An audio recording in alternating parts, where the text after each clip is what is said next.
La situation sécuritaire actuelle reste préoccupante, mesdames et messieurs, vous le savez très bien. Il y a encore la présence des militaires rwandais sur les sols congolais, 4000 militaires, comme l'a bien indiqué. Les experts des Nations Unies qui sont venus dans la province du Nord Kivu et qui l'ont bien affirmé. On en parle encore aujourd'hui parce qu'ils ne sont pas encore partis. La rébellion du M23 est encore signalée dans la région de Kivu, dans la province du Nord Kivu, dans plusieurs localités également, dans 5 territoires qui comptent la province du Nord Kivu. Parmi les 6, il y a 5 où on signale les rebelles du M23. Raison pour laquelle on en parle encore aujourd'hui avec la jeunesse de la région. Monsieur Mousse, bonjour et bienvenue. David, merci. Bonjour à vous. Bonjour à tous les internautes, à tous les téléspectateurs qui nous reçoivent à pareil instant sur l'ensemble du territoire national. Je pense qu'il y en a nombreux qui nous suivent habituellement. Je suis encore heureux de les rencontrer, de les retrouver. Anguy Moïse, c'est bien moi, activiste. Je suis un jeune de Goma. Je suis également un acteur de la société civile du Nord Kivu. Vous êtes un jeune du Kivu, ça je rappelle. Mais monsieur Moïse, voyant les enjeux congolais des pères et des mères, et je suis très fier de l'être. Les enjeux actuels dans la région du Kivu par rapport à la guerre exactement dont on parle aujourd'hui, le passé, le présent et l'avenir. C'est quoi l'image que vous projetez pour la région du Kivu dans l'avenir vis-à-vis de ce qui se passe dans cette région? Merci. Alors l'impression que plus d'un Congolais a de cette guerre, c'est une guerre, je dirais, sans fin. Exactement, c'est au moins l'impression que la plupart des Congolais essaient un peu de dessiner dans leur imaginaire. Mais je suis de ceux qui ne partagent pas cette opinion. Je pense que, quelle que soit, je vais dire, la durée que ça prendra, nous parviendrons à bouter hors d'état de nuire la menace qui pèse sur l'intégrité territoriale. Je ne suis pas en train de faire la prédication ou même de prêcher ou de jouer au pasteur, autant que je suis aussi frustré. Je suis aussi indigné par les calvaires qui traversent nos populations respectives dans plusieurs territoires, entre autres les 5 que vous avez évoqués. Masisi, c'est vraiment compliqué. Rutshuru, Nyiragongo, maintenant c'est le tour de Walikale. C'est exactement des entités qui sont aujourd'hui en train de subir les affres de la guerre. Non seulement les rebelles exploitent les ressources naturelles de la RDC dans ces entités, mais massacrent nos compatriotes. Pour ça, je crois qu'il faut, en tout cas, il faut l'admettre et l'exprimer de cette manière-là. Je concède, je veux dire, l'indignation et même la tristesse qui se dessine sur les visages des compatriotes de Masisi, de Rutshuru, de Walikale et même de Nyiragongo. Mais autant que je pense qu'il ne faut pas qu'on en arrive au point de céder, je veux dire, à la propagande des forces armées rwandaises qui sont en train d'opérer sur le territoire national et très précisément du président Paul Kagame qui reste après tout le parrain, le patron de la rébellion du M23. Ça ne fait plus débat, au moins tout le monde est conscient que aujourd'hui nous faisons face à une agression étrangère qui est alimenté par des États voisins de la RDC. Le président Kagame est en tête avec aussi Museveni parce qu'en fait, vous êtes au courant que dans les Grands Nord, le massacre se poursuit. Les ADF n'ont pas encore dit leur dernier mot. À Beni ça chauffe, dans les Rwenzori et même à Butembo, nous sommes en train de recevoir en tout cas des alertes comme quoi, en tout cas, la situation, elle reste très alarmante. Je voulais donc ici attirer l'attention de ceux qui nous suivent et leur dire que nous devons nous réapproprier encore une fois cette question, comprendre que cette problématique de la guerre, d'agression étrangère, continue à déchirer le Nord Kivu, elle continue à déchirer l'Ituri et au point même aujourd'hui, nous risquons même de voir aussi la province du Maniema être prise en partie. Parce qu'en fait, les rebelles se retrouvent maintenant dans le Walikale. Vous êtes au courant que le Walikale est à la limite entre plusieurs autres provinces. Il y a également le Kisangani, donc la province de la Chopo, et le Maniema à quelque part, et même le Kasaï central, fief du président de la République, chef de l'État, commandant suprême des FARDC. Je pense personnellement que nous devons nous réapproprier cette question. Nous devons en tout cas la mettre au top de nos préoccupations.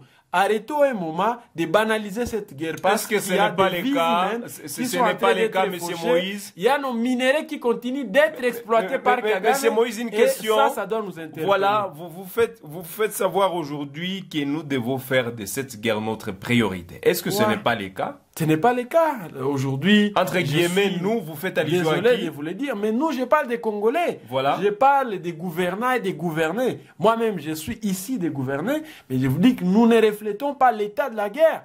Comme qui dirait, nous ne sommes pas en guerre. Curieusement, c'est exactement l'idée que certains compatriotes se font. Il y en a qui vont vous dire, je pense qu'ils nous suivent maintenant là, il y en a qui pensent que nous ne sommes pas en guerre. Ça, c'est triste mais vrai. Il y en a qui pensent que ce qui se passe à l'Est, c'est du théâtre. C'est une pensée. Est-ce que c'est la réalité? Non, moi, je fais juste un constat simple. Voilà. Parce que je suis parmi, au moins, ceux qui s'intéressent trop à cette question. Je vous dis qu'il y a une tendance des compatriotes congolais de surcroît qui estiment que ce qui se passe à l'Est, c'est du théâtre. Donc, nous les embryons, nous les embêtons d'ailleurs. Mais il y a d'autres qui sont conscients qu'il y a des vies humaines qui sont en train d'être fauchées.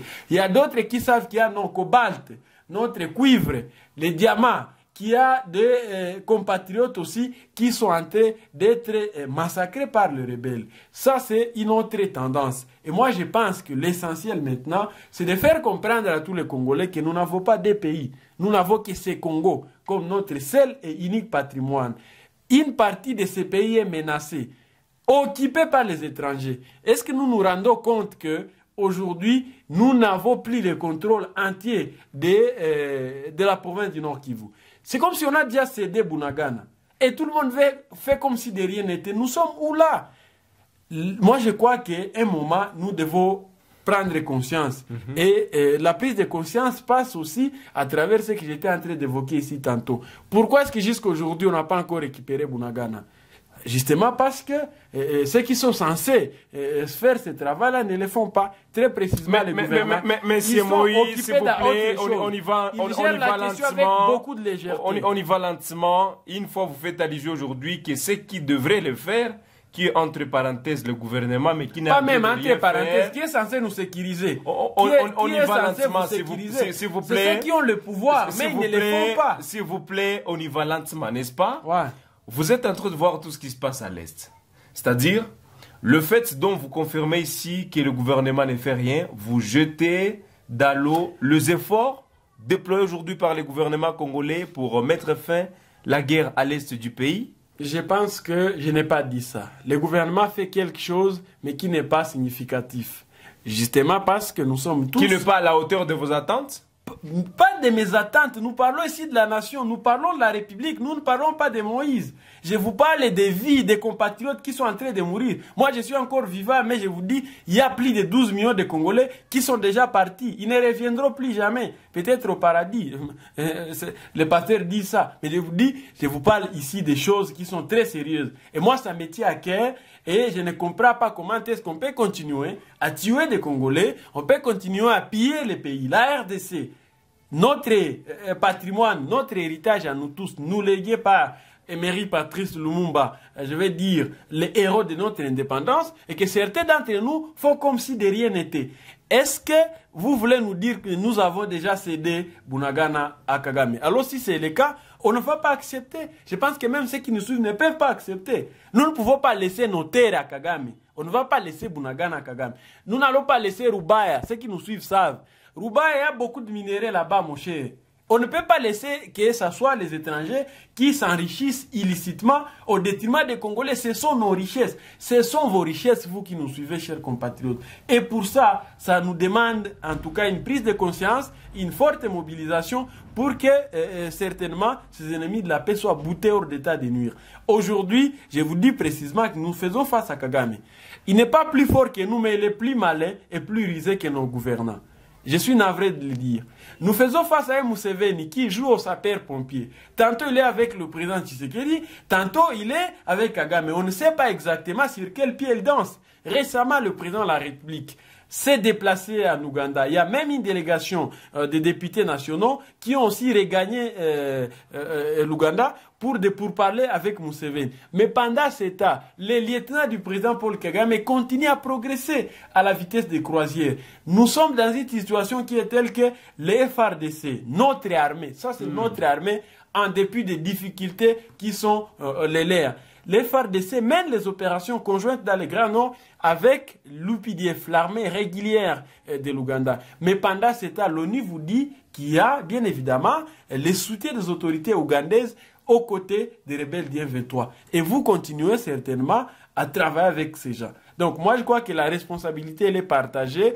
J'interpelle encore une fois ceux qui nous suivent à une forte mobilisation et à ne pas en tout cas banaliser ce qui se passe à l'Est. C'est au Congo, c'est comme le corps humain. La tête souffre, c'est tout le corps qui souffre. Les bras souffrent, c'est les consorts. Et moi je pense que nous pouvons faire mieux. Nous pouvons faire en sorte que nous puissions bouter hors d'état de nuire les rebelles du M23. Maintenant c'est les Walikale, peut-être demain ça sera les Maniema, Kisangani, Kassai, voilà. Peut-être ils peuvent atteindre Kinshasa. Je ne le souhaite pas, mais je suis en train de m'imaginer. Vous le craignez aujourd'hui?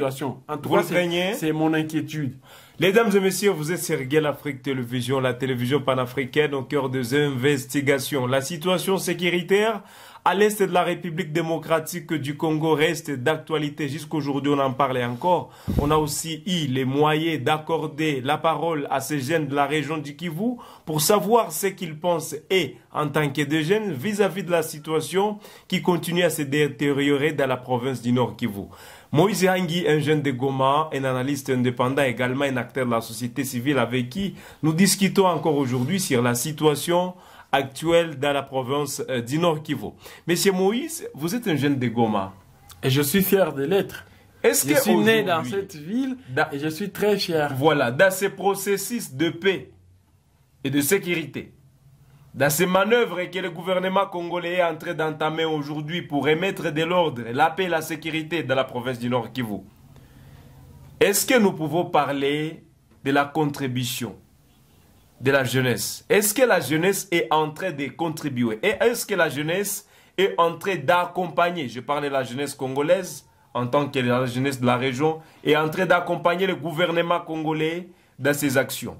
Et si tel est le cas, c'est quoi vos actions aujourd'hui que vous êtes en train de contribuer au gouvernement congolais pour mettre fin définitivement la rébellion ou les groupes armés à l'est de la République démocratique du Congo? Parce qu'on ne parle pas seulement d'M23, on parle d'Eko, qui mettent mal à l'aise la province de l'Ituri, à l'est de la RDC. C'est très compliqué. C'est quoi vos contributions? Est-ce que vous êtes en train de vous mobiliser? Est-ce que vous avez des cotisations? Est-ce que vous, de la part de la jeunesse, vous vous êtes réveillés pour dire oui, nous accompagnons le gouvernement? Et c'est quoi vos actions?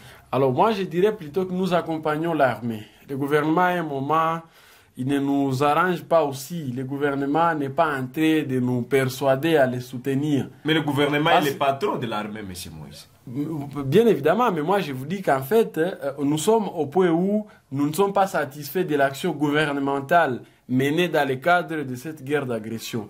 Et je vous ai dit ici que je réalise, par exemple, que l'attitude de Kinshasa, c'est vraiment pas trop appréciable.